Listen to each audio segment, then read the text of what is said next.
Longitude 181. La chronique de la mer et des océans de Fréquence Terre, Daniel Krupka. Dimanche 12 avril, un surfeur âgé de 13 ans trouve la mort à l'ouest de l'île de la Réunion dans une zone interdite à la baignade. C'est la deuxième attaque mortelle depuis le début de l'année et la 23e depuis les années 80. Pour en parler, nous sommes avec Patrice Bureau, président de Longitude 181, association de protection des océans. Bonjour Patrice. Bonjour Daniel. Vous suivez ces attaques depuis 2011, vous vous êtes rendu à la Réunion. Pouvez-vous nous préciser l'historique lié à ces attaques mortelles à la Réunion ? Oui, bien entendu. Avant toute chose, je souhaiterais rappeler qu'une association de protection du milieu marin comme la nôtre ne préfère en aucun cas la mort d'un humain à celle d'un requin. Certains s'emploient à faire croire cela et c'est dramatique. De penser que la défense de l'environnement est contre l'humanité alors que c'est tout le contraire. Bien entendu, la mort récente d'un jeune surfeur qui s'appelait Elio qui était porteur de tant d'espoir sportif au niveau du surf, comme celle de toutes les autres morts, nous bouleverse encore une fois. Nous comprenons largement que certains puissent penser le contraire à notre sujet. Vous parlez de 2011 comme étant presque un point zéro d'un historique. Le début de cette dramatique histoire, c'est pas un point zéro en 2011. Des attaques, et nous préférons parler d'accident parce que une attaque c'est une action délibérée, volontaire, ce qui n'est en aucun cas le fait des requins. Ça a démarré déjà depuis 1980. Depuis 1980, on recense environ 23 accidents avec les requins. Depuis 2011, 16 accidents, dont 16 mortels, et 2 très invalidants. Les espèces qui sont impliquées, très majoritairement, des requins bulldogs, à 2 reprises seulement, des requins tigres. Comme victimes, 5 surfeurs et 2 non-surfeurs. On a fait beaucoup d'actions contre les requins. Lesquelles ? Avec la surmédiatisation des derniers accidents, la recherche incontournable d'un coupable, on cherche toujours à ce qu'il y ait un responsable pour faire porter le chapeau. On attaque les responsables d'une réserve marine, on attaque les défenseurs dans l'environnement. Bref, avec ce genre de réaction, on est obligé de réagir. Principalement d'ailleurs pour défendre la réserve marine et sur incitation aussi des clubs de plongée, inquiets bien entendu, localement pour leur activité. Alors comme vous l'avez dit en préambule, je suis allé sur place à ce moment-là pour inviter ceux qui finalement ne connaissaient pas trop leur environnement marin parce qu'on a découvert que la plupart n'avaient jamais mis la tête sous l'eau.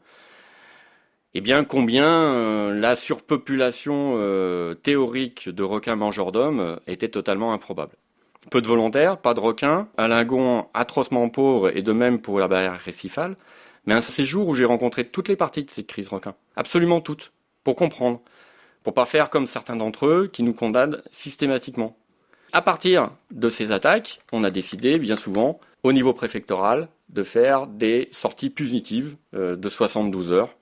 Sorties punitives qui se faisaient en dehors de tout observateur. On interdisait, et on interdit encore, toute possibilité d'autres bateaux en dehors des bateaux de pêcheurs qui sont assermentés pour faire cette pêche punitive. Des réponses aussi étatiques d'interdiction de baignade sur toutes les pratiques des sports nautiques, hors la plongée scaphandre. Bien entendu, ça aboutit à la fermeture de pratiquement toutes les écoles de surf de l'île.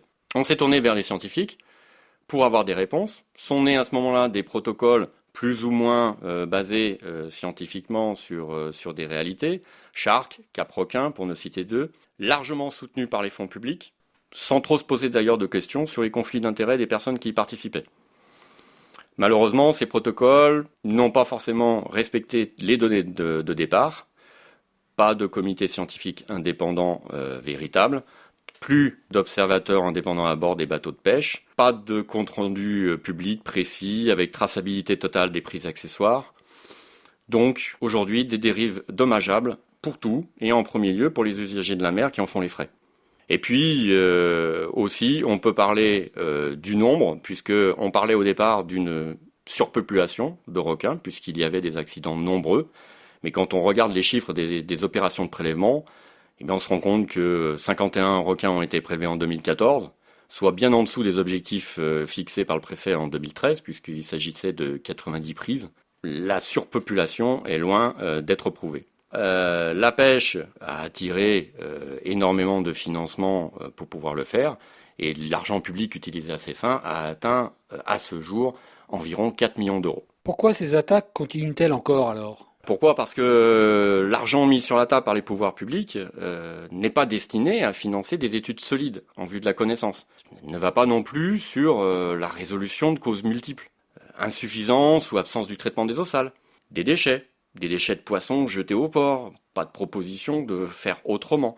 Pas d'éducation des populations locales pour apprendre ce que c'est que l'écosystème marin et ses faiblesses. Et ses sensibilités. Faiblesse des populations de requins de récif aussi, y compris dans la réserve. Ces populations de requins, lorsqu'elles sont en bonne santé, sont des véritables barrières naturelles contre les espèces du large, et une réserve naturelle n'est pas un pôle d'attraction comme on veut le faire croire. Le non-respect des consignes de sécurité de base, notamment pour les pratiquants du surf, qui sont des sportifs que nous respectons, bien entendu, car l'esprit du surf, souvent on ne le rappelle pas assez, le ENALU, qui implique le partage de l'océan et le respect de la vie marine, est complètement en phase avec notre propre philosophie. Trop souvent, nous oublions que la nature n'est pas un parc de loisirs. Chaque fois, cela se solde par des drames, sur les vagues comme en montagne. Les accidents existeront toujours, le risque zéro n'existe pas, mais ils augmenteront si la voie de l'harmonie et du respect avec le milieu naturel n'est pas retrouvée. Ça, c'est le message que nous voulons absolument faire passer, et aujourd'hui, on n'a pas la possibilité de s'exprimer comme cela sur l'île de la Réunion. Merci à vous, Patrice Bureau, pour ces explications. On consultera le site longitude181.org pour retrouver toutes ces informations. Retrouvez et podcastez cette chronique sur notre site fréquenceterre.com.